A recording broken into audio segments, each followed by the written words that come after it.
This week's episode was brought to you by Drac Omega and Zane Silvius. Thank you, Drac Omega and Zane Silvius. It's with the generous support of listeners like you that we get to keep slapping down strange discussions to confuse your friends and horrify your family every single week. If you'd like to walk upon the same red carpet as our illustrious supporters, please visit www.patreon.com/thewholerabbit, where your monthly donation of just $5 gets you access to not only our entire library of extended episodes, but a 5x5 vinyl sticker of our cover art, and clandestine access to our Discord server, where we discuss how if Finding Nemo were scientifically accurate, then Marlin would have changed sexes to reproduce with his son, but he sort of does that in this weird spiritual developmental sense anyway. If you're the curious sort and would like to see the voluminous show notes, then our $10 tier is for you. But if you like the show and you'd rather spend your money on jelly beans, please subscribe, comment, share, and review the show. It actually helps quite a bit. This week's episode sees us talking about the esoteric language of the body and how to decode its secrets, like when it's aroused, terrified, or lying, using tricks developed by the FBI.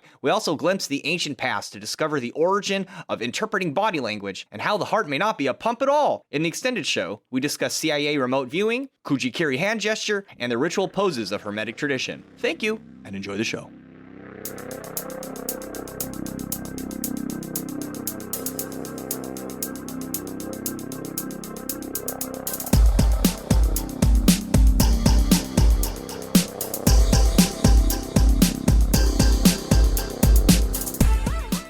Mercury in the Gatorade, once more. Gatorade.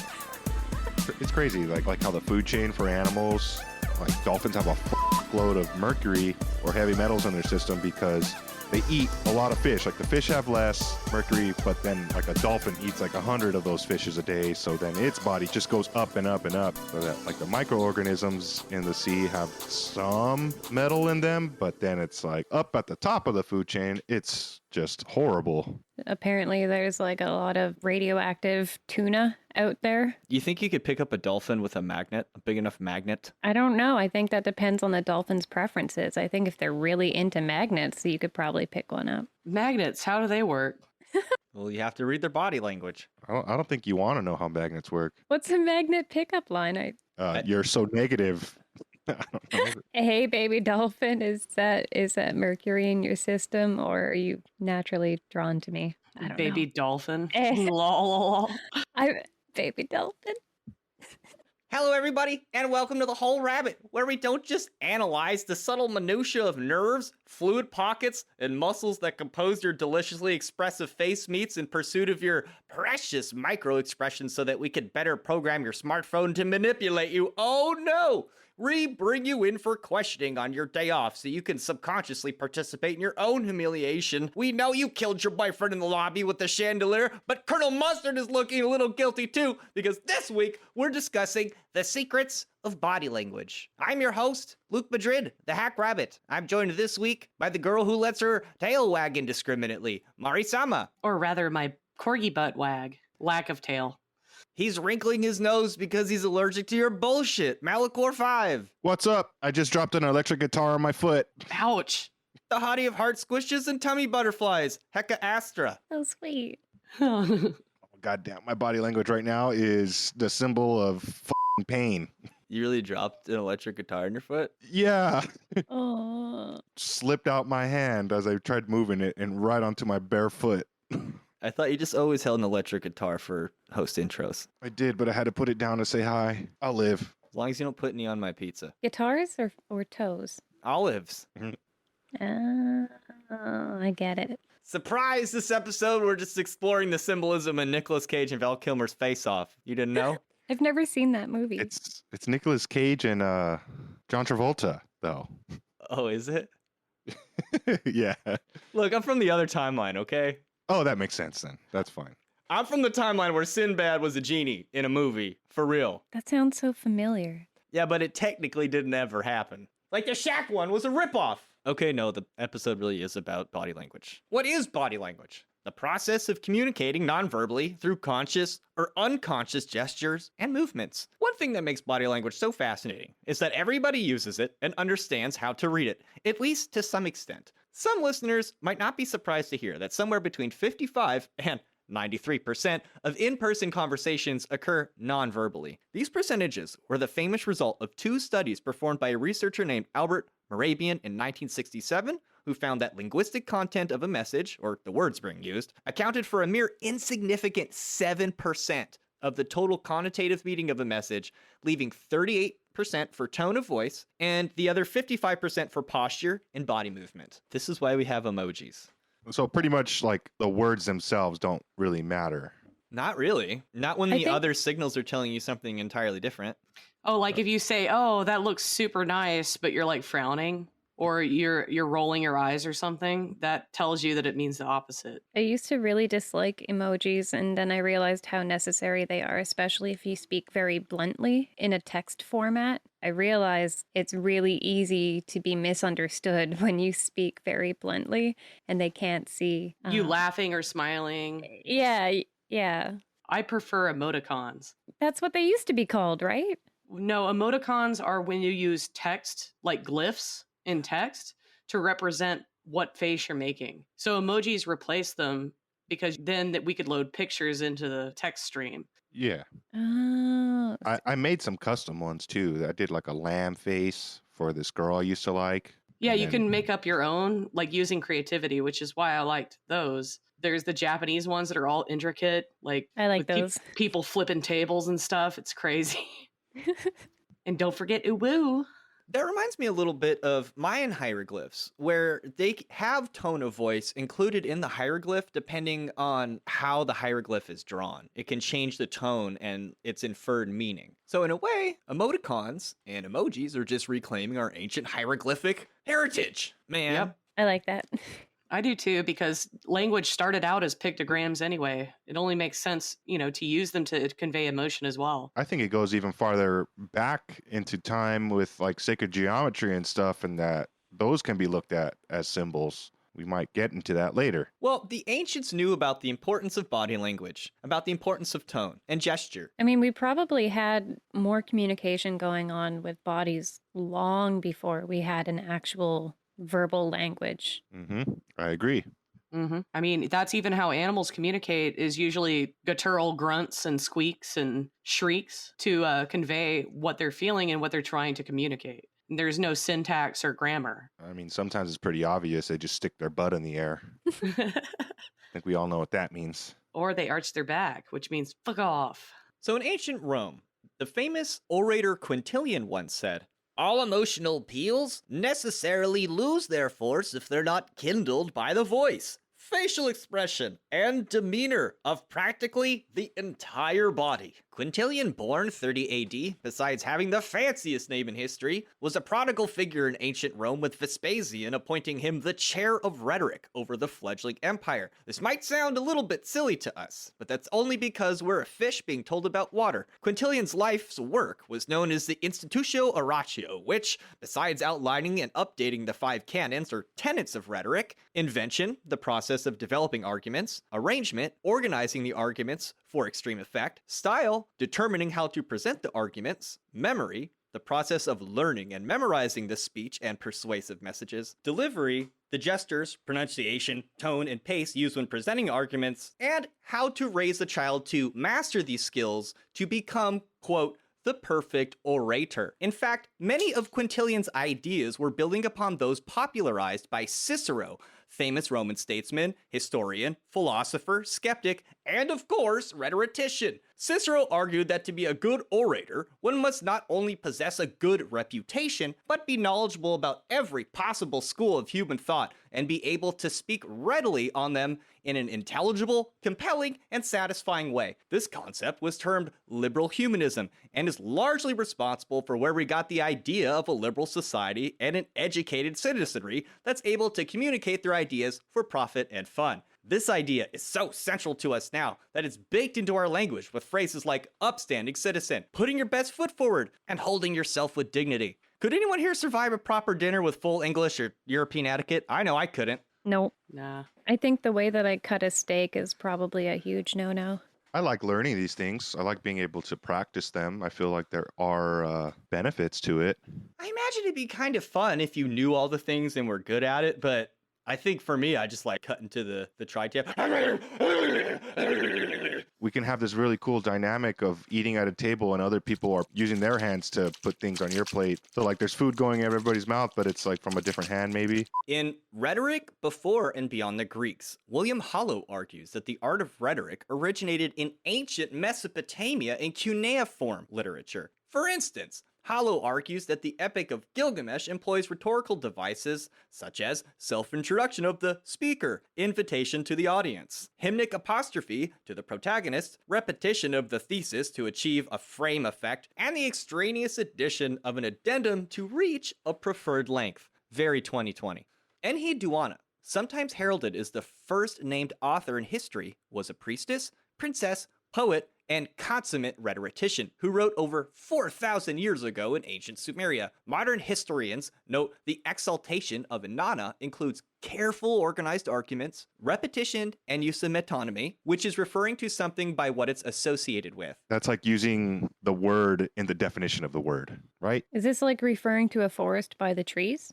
Yes. It's kind of a funny word, first of all, and it means something kind of funny. Like if you refer to a man as a mountain or a mountain as a man, he is the Gibraltar of the Winnie Pooh Pooh River. I don't know. Like that. And Enheduanna explains her process of invention and moves between first and third person to relate her composing process in collaboration with the goddess Inanna. She also draws upon a cosmic audience to bear witness to her mystical arguments and poetic deductions. Then, over in ancient Egypt, the rules for governing good speech, which included not speaking, were governed by Ma'at, the cosmic principle or neter of justice and right action. Netert. Netert. That's when it's singular. That's singular feminine. Thank you. The single woman? What?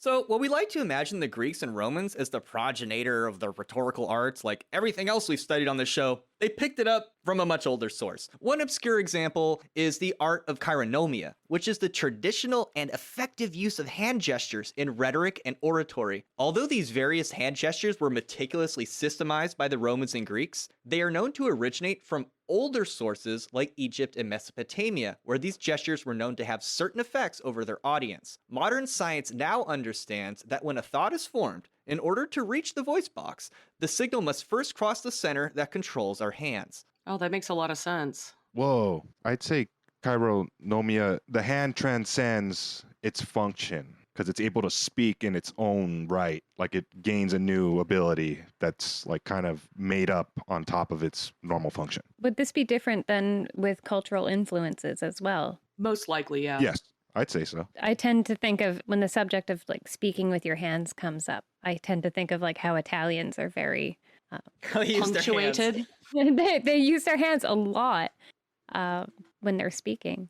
That's a great example. If you've ever watched HBO's Rome, which is as historically accurate as you'd want a TV show to be, they show how important the orator's job was, the guy who reads the news in the center of town. He has to know how to project his voice very loud. But you don't have a camera that's like zoomed in on you with perfect makeup and lighting. You're in the middle of a town square, and part of conveying your message effectively is using your hand gestures, using your whole body. This is exactly what Quintillion was talking about. Yeah, like if you miss a certain word because he's too far away, you can just see what his hands are doing. You kind of fill in the blank there. Absolutely. So the hands act as a kind of emphasis on what you're saying. I see in my head opera singer with her arm up, like she needs her arm up like that. So I feel like they do it on purpose. Like she can project her voice more with that arm extended. You know, that's an iconic image you'll see even on logos and stuff. I think you're right, Maria. It opens up the lungs more. And it shows where you're projecting your voice. You're projecting it into the air. So you turn your head up and you hold your hand up as if you're guiding the sound. That reminds me of like in basketball when you throw the ball and your hand still stays up in that direction, or like if you're golfing, you don't like immediately after you take a swing, you don't immediately take it back down. It kind of stays up to like in that direction, you know? Mm-hmm. Yeah. As if you're pushing it. Kind of like when I bowl, I do the same thing where I'm like, come on, I'm going to try to push you into the center of the lane. And, I don't know if we're going to talk about sports at all, but referees use a lot of different hand movements and body movements to communicate without words. Because it's so loud, and usually they only have a whistle in their mouth, not a microphone. Well, it makes sense that rappers use their hands so much when they rap. People are even encouraged when they're learning how to rap for the first time to not be discouraged to use their hands because it helps them supposedly keep rhythm. But now we know through neuroscience that those very quick messages, especially if you're freestyling, they move through the circuits that control your hands first. So you ought to move them. It helps the entire thing happen.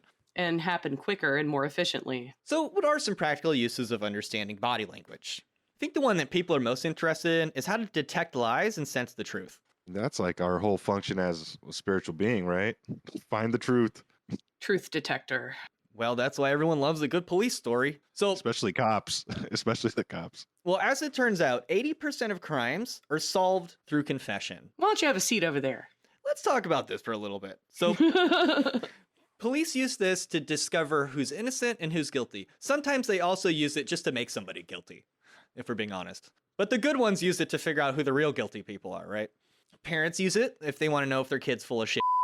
Employers use it during a job interview. Are you able to show up on time? Do you have a machine that can get you to this job? If you work in the medical profession, it's helpful to know if your patient's lying to you about what drugs they've taken or if they've taken them. Like, you could just kill someone if you don't pick up on your patient lying because they're freaked out for no reason. Like, a lot of the time people will lie when they go to the hospital about what drugs they took, and this can lead to their harm, you know? And then if you're in the military, sometimes you have to make decisions very quickly about, like, is this person a danger that's approaching me? Like, are they secretly armed, or do they have some sort of an explosive device? And then if you're on a jury, is Amber Heard a giant-sized or what? Like, No, she's a giant-sized duke. The jury said yes, unanimously to that.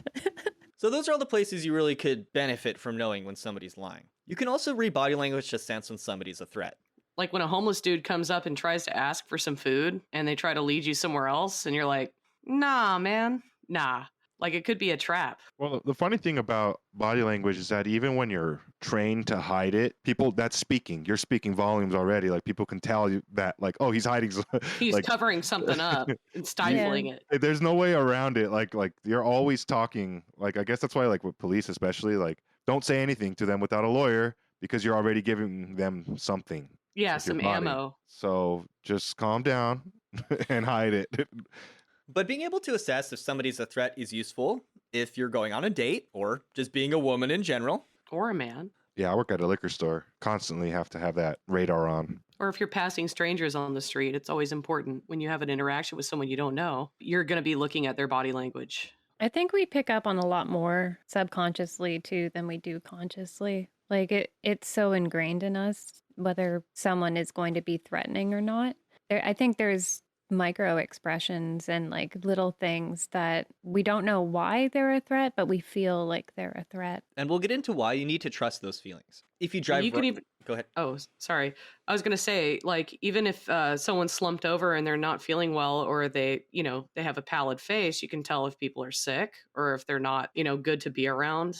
Also, if you have your guy for your weed and you go to him all the time and sometimes you have to find somebody else because he's on vacation, you're going to be judging that person as well. Like, if you don't know somebody personally already and you don't know how they're going to act, all you're going to be doing is focusing on their body language. And them with you too in that scenario, Yeah, so you get hyper vigilant about how you're acting as well. So it's all about an act. It's like dancing almost when you first meet somebody. You try and sell some weed and Mari just robs you.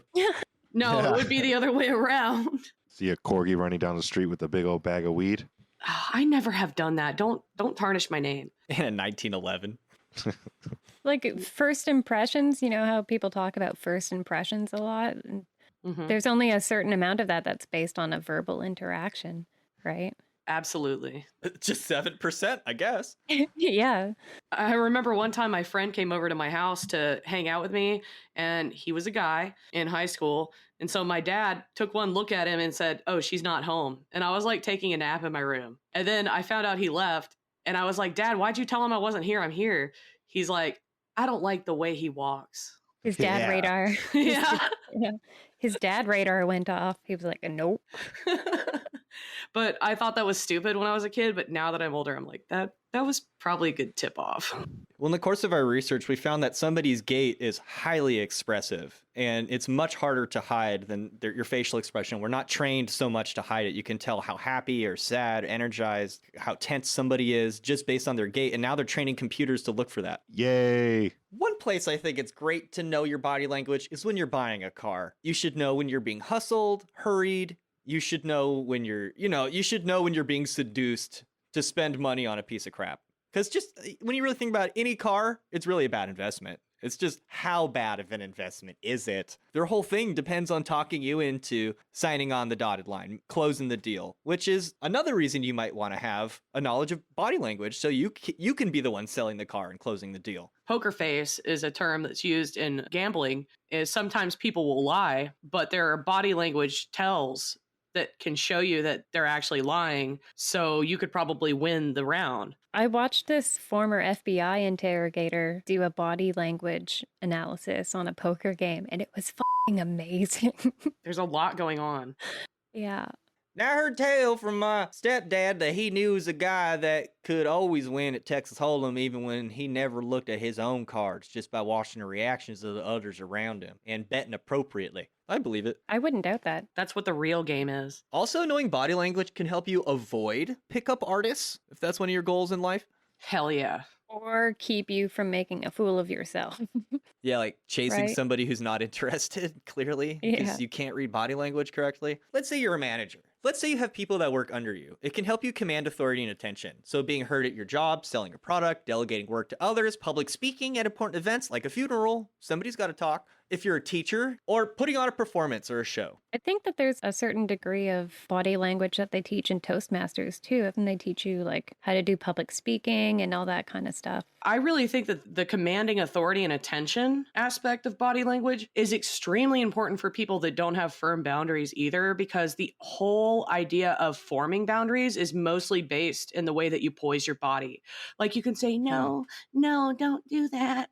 But if you're like cowering and not standing your ground, so to speak, it can come off as like, go ahead and hurt me because I'm submitting to you. You know, you see animals fight, they bow up, they bristle their fur, and they show their teeth, like, and they try to look as big as possible. Part of having boundaries is standing up, puffing your chest out, and making a physical boundary with your body language. I think that's really powerful to learn. I've personally had a lot of issues with this in the past, like being in a managerial position and not knowing how to like I'm good at my job, I'm good at like organizing all of this stuff, but I don't know how to delegate work to others and have them respect it, because I would, at that point in time in my life, I was very like soft spoken. Yeah.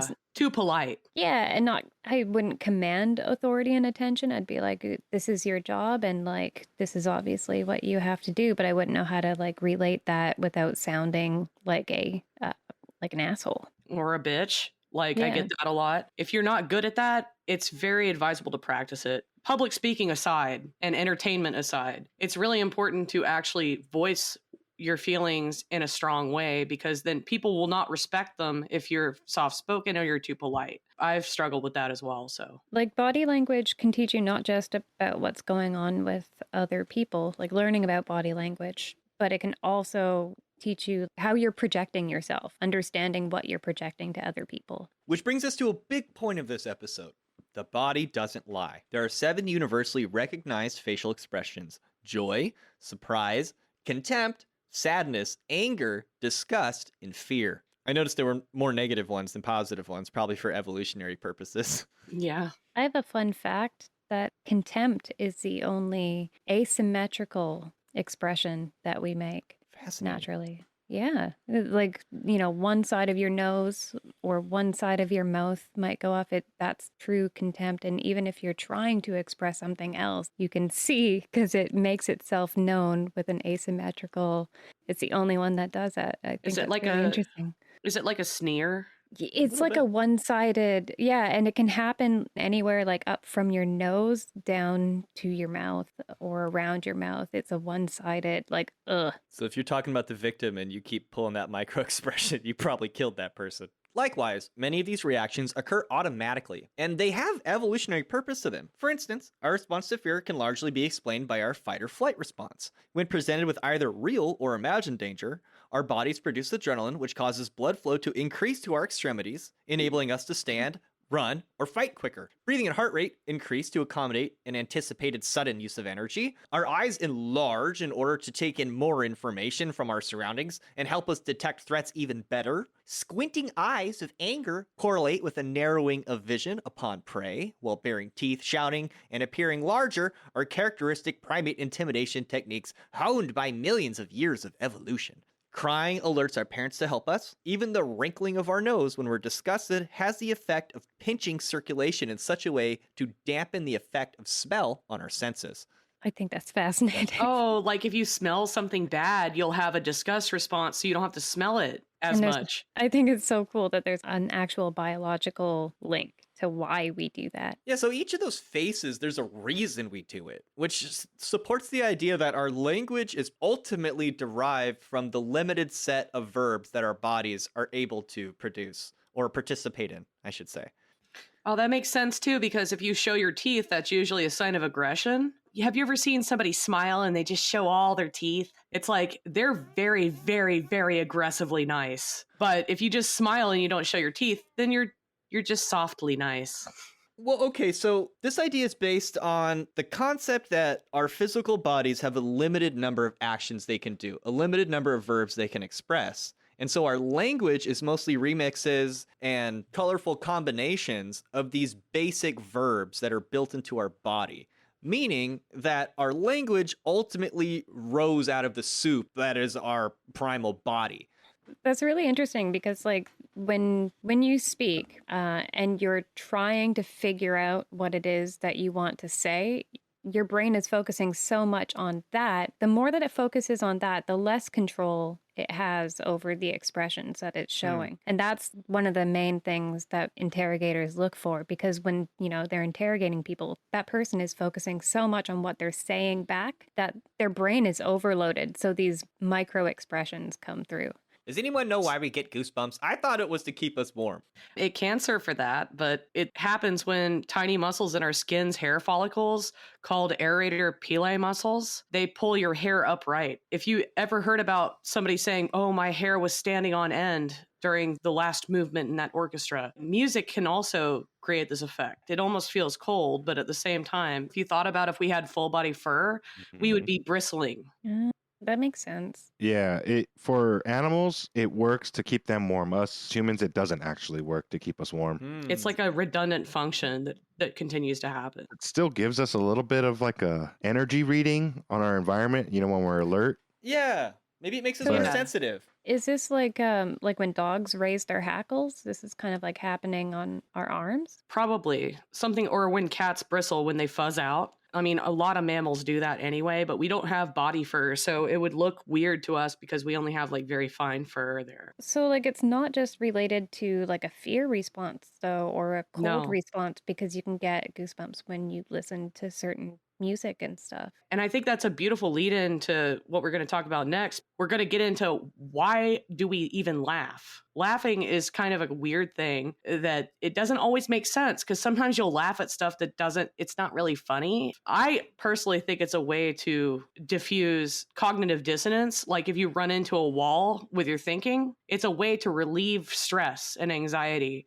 But what do you guys think about that? I read a study at one point that was saying that laughter was connected to feelings of safety or wanting feelings of safety in primates, and that it's a leftover trait for us as humans, that we laugh at things that like aren't really that funny. Like when other people hurt themselves, we're safe, and so we laugh. Or if we run into a wall and that, like you were saying, and then we laugh afterwards, that laughter is like us being like, oh, we're safe. You diffuse that, basically running into a problem, Yeah. and you can't find a solution to it, or you see that there's like hurt or anguish. Laughter is a way to disperse the anxiety that comes with that problem. The study that I was reading, I'll see if I can try and find it again to post it in the notes, but it was talking a lot about inappropriate laughter, people who laugh inappropriately, especially when they're nervous. And this is like a self-soothing thing that they don't have control over. Like they're trying to make themselves feel safe,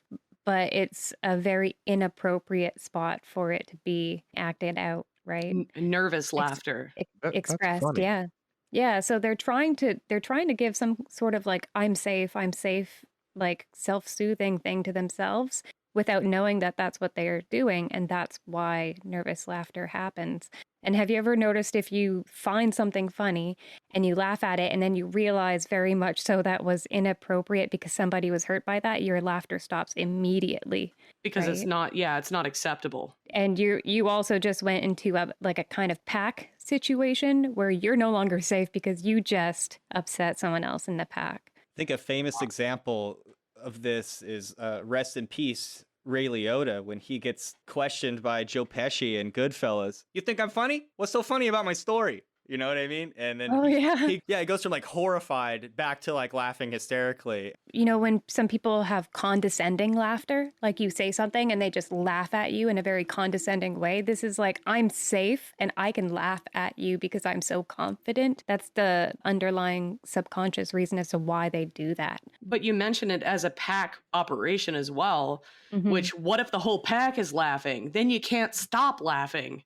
And it starts to hurt after a while. But that condescending laughter also, like if you think about it from a pack kind of sense, when someone has that kind of condescending laughter to you, that's like really diminishing whatever it is that you're saying to them. That's also like an expression of like, I feel safe and I don't care that you're not part of my pack. Like, And perhaps they're trying to get other people to laugh at you in tandem with them. So it's a way to gain social favor by, and this also leads me into thinking like, what about people that are class clowns? Like, what about people that want to elicit laughter from the pack members to feel more, ingrained into the social status of the pack? Like, have you ever had it where, someone said something mean to you and they laugh at it and then, maybe a friend of yours laughs with them and then afterwards you're like, why did you laugh with them? That really hurt me. It's because they want to feel like they're part of that pack on a subconscious level. So they laugh with the person who's laughing, right? Right. Or to not draw attention to themselves if they don't. Yeah. Like how monkeys, they all laugh and show their teeth together as like a kind of this pack behavior. It reminds me of how I'm thinking like the weirdest times that I laugh. I don't do roller coasters well. I'll probably black out like if I'm on a serious one. But one way I can get around it is if I force myself to laugh and just let the fucking giggles hit through my body because my body feels weird. So it's like I have to just start laughing about it. You're like reassuring yourself that you're safe. Yeah, and sometimes even in like meditation or ritual, like when I'm going new places and stuff, very like chaos magician like sometimes I'll just fucking start laughing hysterically at whatever I'm confronting, in my mind, but it comes out. Man. Dude, when you're on the roller coaster, just pretend like you're pinching a loaf, dude. That's gonna make me laugh. Fighter pilots have to do that. You have to go. Ugh! Dude, Malachor, you just hit on something. I do that too, and I never realized. But when I go on theme rides that I'm kind of afraid to be on, I end up just laughing and screaming the whole time. It's so and it feels fun. better. Yeah. Sometimes you can laugh at the absurdity of something as well. Let's say like you're in an argument or something, and someone might laugh at something that they think is an absurd statement. So that's them laughing like there's no way that that's true. And I'm laughing at the absurdity of it. And sometimes it's really hard to distinguish if it's that kind of laughter or a condescending laughter. Yeah. So it can get you in trouble if you are like laughing at the absurdity of a statement because you're like, there's no way that that's true. And then you laugh at it because you feel safe that it's not true. It can also translate like you're just being condescending. Yeah, being in trouble is a funny feeling too. Like when like especially when you were a kid, I feel like that's a strong gut feeling. It's just like your whole system starts going all weird, and you're like, oh, oh no, I'm gonna get caught, ain't I? Like part of realization, when our thoughts start messing with our body down to the stomach level. I think that's very like deep and like immediate. Yeah. So what is a gut feeling? I mean, it's something that comes out of the center of your body, I'd say. That's in your gut, like your stomach area. And there's also scientific conjecture that there is a second brain. It's basically the membrane that surrounds our inner guts or the organs, and it moves around and reacts depending on how our brain is processing things. It also sends messages to our brain. And it's directly related to the flora in our gut. There's, I believe it's both your guts, like your stomach specifically, and your heart do send a lot of information to your brain as well. So they kind of have their own thinking, you could say, that happens, and they tell your brain things. So it's like the subconscious brain. And I really think that that's where a lot of these feelings come from. The gut feeling is your intuition and your subconscious telling you something. And guts do produce a lot of hormones as well and metabolize hormones. So Yeah, I think a lot of your dopamine and serotonin is stored there too. yeah, I'd have to double check. I know that there's hormones that have relationships to our emotions that either are or are metabolized specifically by our guts. Cortisol is one, which is the stress hormone. So you definitely have like those gut feelings. There is some scientific backing to your guts being like a kind of brain, a second brain, if you will. Now, most of these things we discussed fall into the category of the autonomic nervous system, or as some people will call it, the vegetative nervous system, which is what operates smooth muscles and glands. Mostly it's responsible for the function of our internal organs, though. The autonomic nervous system is a control system that acts largely unconsciously, and it regulates body functions such as the heart rate, digestion, respiratory rate, pupillary response, urination, and of course, sexual arousal. The autonomic nervous system is actually divided into 3 parts, almost like fire and water, with the first 2 complementing and inhibiting each other. The first is the sympathetic nervous system, which is more closely associated with excitement and is responsible for fight or flight response. It is currently thought of as a quick response mobilizing system, but even this is merely accurate most of the time. The second system is the parasympathetic nervous system, which is regarded as a more slowly activated dampening system, and it rules over the rest and digest, feed and breed section of the autonomic nervous system. Interestingly, arousal and orgasm require the participation of both systems. The third system of the ANS, the enteric system, is influenced by the other 2, but is capable of functioning independently of both of them. This is what you were talking about when you used the term second brain. It's the enteric nervous system. Oh, it's like almost a compounding of all of these systems. It's like the backup system that switches on. It works by listening to the others, but it can work completely independently of the others too. A lot of these responses of the gut, when you have a gut response to something, it feels like you're being possessed and controlled by another entity. I mean, really. I'd say this is very similar to how what an archangel is in the body of God, and that it has angels under it, or demons, archdemon. Those are the little organs, and then it has this bigger brain, and then that is connected to God. So this enteric nervous system, it can function even when it's cut off from the brain and spinal cord completely. So question, have you heard of these operations they've done where they sever the corpus callosum in the brain, which connects the 2 hemispheres? Okay, whatever your non-dominant hand is begins to do things and you're not aware of what it's doing, and it has a mind of its own, quote unquote. That would be titty. Direct. Yeah. Or patients have reported they were putting on their clothes in the morning and then their left hand would knock away the clothes or unbutton them again and stuff like that, and go and grab like garish looking things that don't match, or like whatever the hell it wanted to grab. This sounds like real life Evil Dead. Kind of, but it's weird because if you sever the 2 brain hemispheres, apparently your whole left side or right side, depending on how you're dominant, starts to act like a completely different entity. And it might just be the enteric nervous system acting out because it doesn't have words. It just kind of does stuff. Scary. So you're saying Evil Dead is a true story? Maybe their brains are shut off, but the body still does something, and it still has, it still can think and do actions. Idle hands are the devil's plaything. Yeah.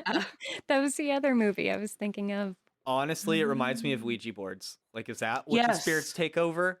Probably. We'll talk about that in the extended show. Do our hearts think? Yes. I feel like the heart is just as metaphysical and mysterious to us now as it was ancient people. If you ask the internet what modern science believes, they'll tell you the heart's a pump.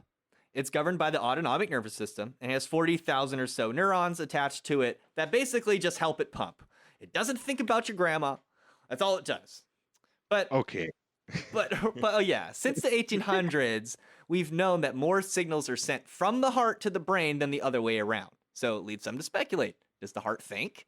That was the other organ that was said to send a lot of signals to the brain, aside There's from your guts. there's a cool thing that happens inside of our heart when the blood goes through certain valves. It actually kind of has the same symmetries as a black hole shooting out the light through its poles. Like fluid movement will do that. And inside our heart, there is a valve that kind of mimics. It's like a little mini black hole of blood that occurs. Well, This is so cool.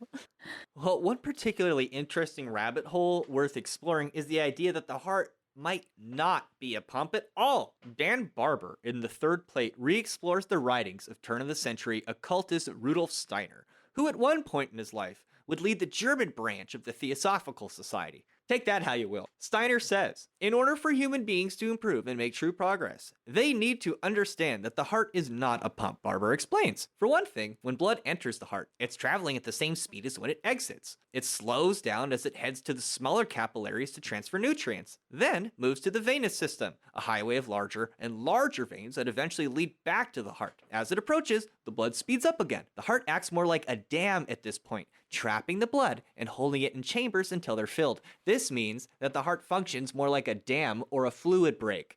According to Steiner, the heart's primary role is the circulation of blood. Through its rhythmic pulsations, its systole and its diastole, the heart responds to what takes place in the circulation of the blood. It's the blood that drives the heart, not the other way around. So the heart doesn't pump the blood pumps the heart. I like to think of it as like a regulator.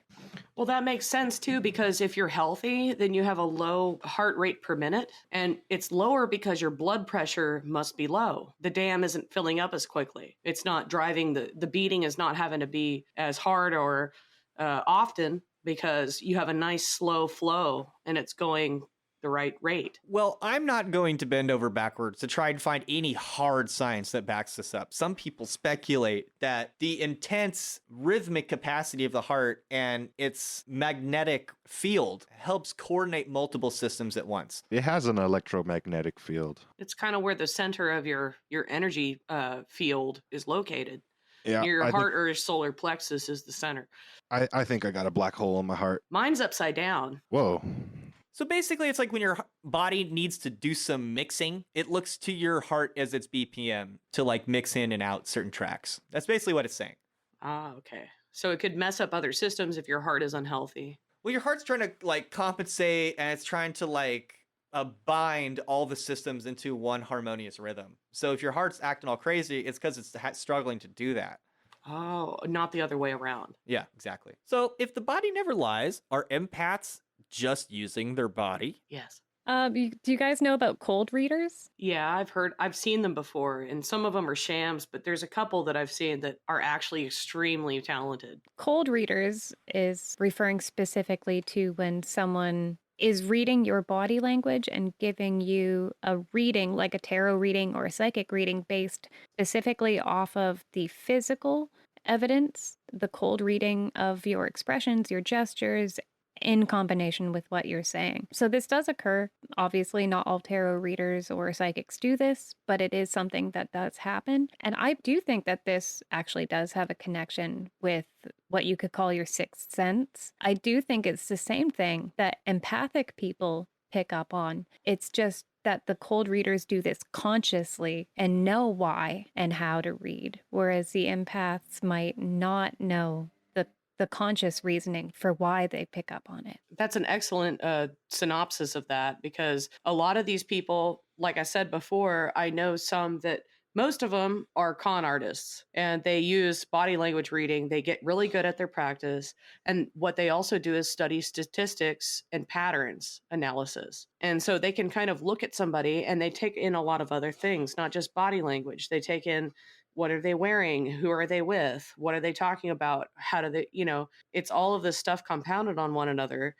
And this is also what aggressive salesmen use, Yep. or con artists, people that are trying to scam you. Insurance companies use this kind of tactic. So you have a goal in mind and you're trying to consciously bet on the future of somebody's actions. However, empaths and the sixth sense, like you were talking about, by contrast, maybe you might be subconsciously aware or aware in the gut of these patterns, but you're not necessarily consciously having a goal in mind. You're just reading the person outright because Yeah. you're fine-tuned into looking at these small, subtle inflections in body language and tone of voice and all these Yeah. other things. You know that you're picking up on something, but you might not know why. Whereas people who do cold reading typically do know why. They know they're consciously reading you. And a lot of empaths also report the feeling of feeling the other person's emotions and thoughts themselves, which Yes. it's you're translating the thoughts so efficiently that you're confused about your own feelings. So that can be a problem.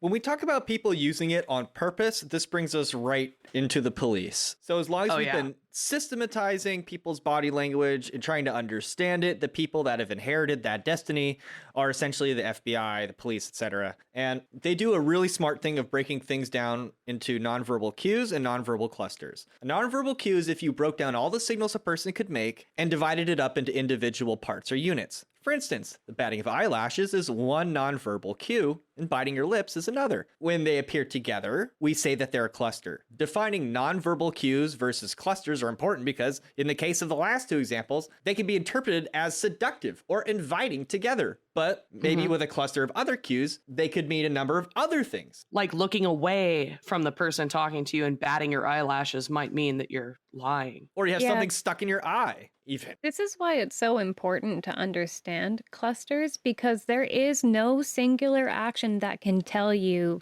for certain whether someone is lying or not, whether someone feels this or not. We're such complicated animals that these clusters are important to understanding the bigger picture, because we do so many different things and there's so many different signals that we do, no matter what emotion you're feeling, what words you're saying. So yeah, it takes usually a cluster to determine probability, not certainty, but probability, likelihood. So how can you tell if somebody's lying? There's no one thing. Universal symptoms are non-existent in lie detection. So there's a lot of misconceptions out there. People think, oh, you look to this side, that means you're lying, or oh, this happened, that means you're lying. And even polygraphs aren't reliable. And this is because there are no universal symptoms in relation to lie detection. And we do have, as individuals, we do have baseline variance. This is the technical term for it, is a baseline. So this is how we act outside of stressful situation, how we normally act inside of a stressful situation.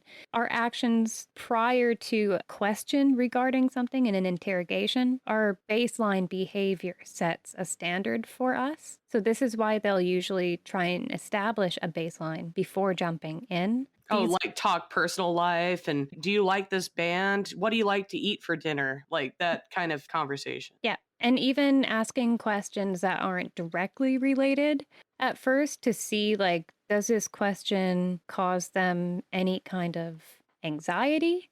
Even if it's not like them straight up asking, like, did you kill her? You know, just being like, well, tell me about your relationship with your mother, and see if there's any baseline nervousness that comes across, like, or this anger. Even it's a very complicated ordeal with interrogations, and a lot of training goes into it for these people to understand how even to establish baseline variance that is relative to every single individual. So universal symptoms, they do exist for emotions, but they don't exist regarding a lie. That's what makes it so difficult. So we rely on these deceptive clusters, and the clusters are the actions or the expressions, and they happen close together. So the more symptoms of deception are clustered together, the higher the probability. And it's just the raising of a higher possibility of a lie. It isn't absolute. Even interrogators can't tell you this is a lie. But there's a lot of nonverbal clues as well that go on at the same time that they're telling you one thing,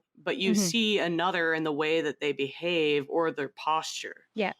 Typically, an interrogator will say, like, I see a cluster of deception regarding this subject. They won't say, like, this person is lying about this subject. It just gives an indicator that they need to ask more questions. They need to dive deeper on that subject. So then knowing someone's baseline is really important for knowing what's outside of their baseline so that they can detect these deceptive clusters. But like, what if someone gets nervous and they start acting, they start trembling and looking away, and then they don't know what to say and they stammering? Like, how do you tell the innocent person from the person that's actually actively lying? It's very tricky. You need to look at clusters. This person could just be like nervous because they're in a police station and they're being asked questions, and they could be upset for any number of reasons or on guard for any number of reasons. Right. And interrogation's an interesting scenario because it's like you are in an interrogation room. If you're trying to determine like who did it while it's happening, like the person who's guilty might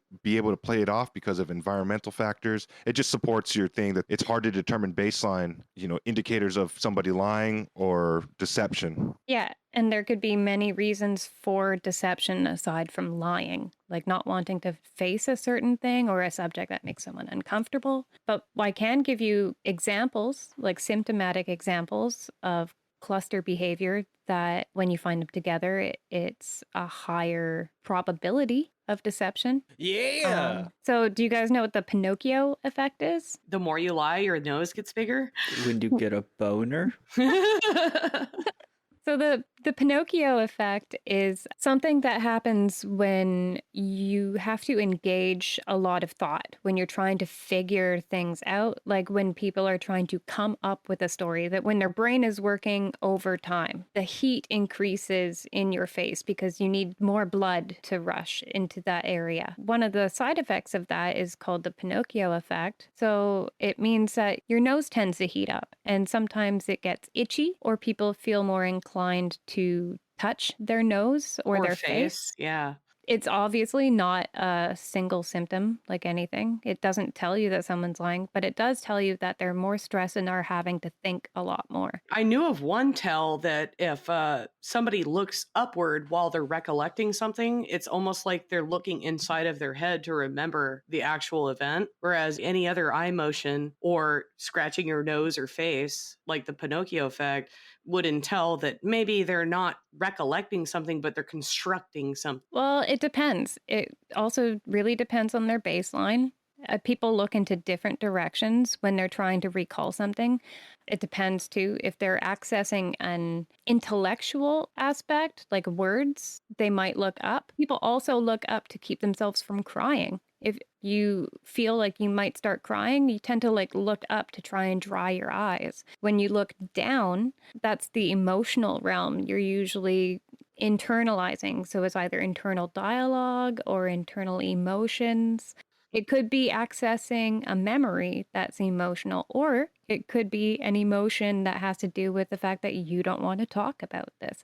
So there's so many different things that we do, and it's really hard to know without knowing that person's baseline what that's indicative of.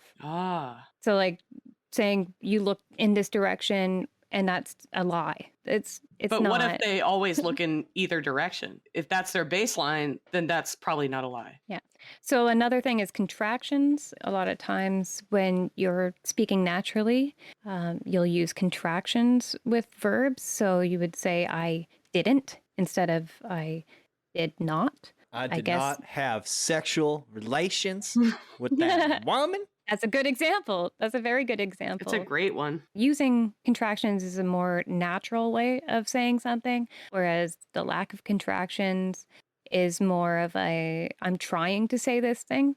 People tend to drop contractions if they're being asked repetitively about something. Like you will drop contractions naturally if you're adamant about getting the point across as well. So it's not an indicator specifically of a lie. If someone keeps asking you and asking you and asking you if you did something, eventually you're going to be like, I did not, right? So it's, again, just one of the cluster things. There's a difference between emphasis of point for deception and defense. when we emphasize our point, we tend to, lean forward into it. We tend to have synchronized movements with our hands. If our hands are not synchronized with what we're saying, it's our brain might be overloaded with a narrative that we're trying to put across. Some people say detailed accounts of any incidents. If there's too much information, it might be a made-up story. But again, in a traumatic situation, we might have certain things that stick with us, and we don't know why it sticks with us. And it's just only one symptom of a cluster. Sometimes it just comes down to the baseline. Sometimes you offer more information in a true story because you think it might not be as believable, right? So even in a true story, you might offer more information if you think it's going to be hard to believe. I mean, I had someone panhandle me at a gas station once, and she was down on her luck or whatever and came up. You know how they come up to you at the pump and they're like, hey, do you have any money? Can I have some money? And I was like, nah, I don't. I went in the store, came back with my Gatorade and whatever, and she was crying with her head on the steering wheel and her door open. She needed gas to get out of an abusive relationship. And that's when I bought her a tank of gas. Like, only until I saw that with no one around and she was acting that way. I was like, okay, that's a real one. Yeah, it wasn't until you felt that in her body language, right? Gotcha. But there was no one there to watch her. Yeah. I just had walked out and seen that after I told her I don't have money. So I'm just going to list off a bunch of things that together can make a cluster that heightens the probability of deception. Mouth covering, eye blocking, self-soothing or grooming actions, word salad, that's stumbling over your words or not being able to get something out, high blink rate, someone's posture, contractions, offset defining gestures, like I was saying, offbeat movements like slapping or motioning, putting too much detail to the theme of the story than what's necessary. Duper's delight is another one, whether that's an inappropriate smile or a smirk. Qualifying statements like honestly or I am a good person, like trying to convince that they're convincing statements, emoting expressions that don't match or sync appropriately, this would be like engaging frustration muscles in your forehead in an attempt to emulate grief where those muscles wouldn't actually be engaged, or using softening language referring to actions or distancing statements to actions or persons involved, acting unnecessarily defensive or aggressive to non-accusational questions, time-buying statements like repeating the question, like when they ask a question and then that other person says, what do you mean by that? In response, that's a time-buying question so that their brain can think of something to say, or unnecessary or exaggerated gestures. So all of these can contribute to a cluster. If they happen close together, then there's a higher probability of deception if it's outside of their baseline. Duper's delight is straight up spooky. Yeah, that it's like a smile or a smirk when they think that they've gotten away with it, and it's not always a conscious thing. It looks really out of place and like malicious and scary. It's creepy. Also, if somebody is explaining something exceptionally traumatic, they should have word salad. And if they suddenly don't have word salad and what they're saying becomes like very controlled and like thought out, then there's probably a problem. Yeah, unless it's such a traumatic situation and the way that they've dealt with it is by disassociation, then they might be a little bit more clear. I know that that's definitely a behavior to disassociate, to distance yourself that way. You can get a lot of false positives from this too. Like deception symptoms can occur for multiple reasons beyond lying. We just tend to show deceptive indicators even when we don't want to face something. Yeah, maybe you haven't processed that trauma yet, and perhaps the question has thrown you into that process all of a sudden. Like for me, for example, I would freeze. I would lock down and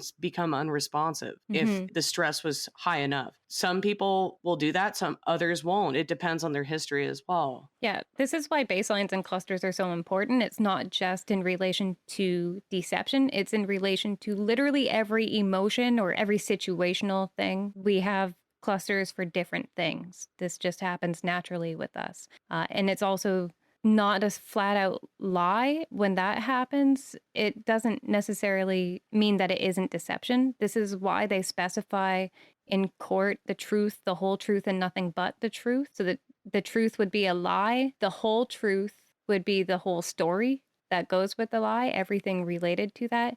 And nothing but the truth means you're not elaborating on it, because elaboration or Misdirection would be something other than the truth. So the nothing but the truth covers that.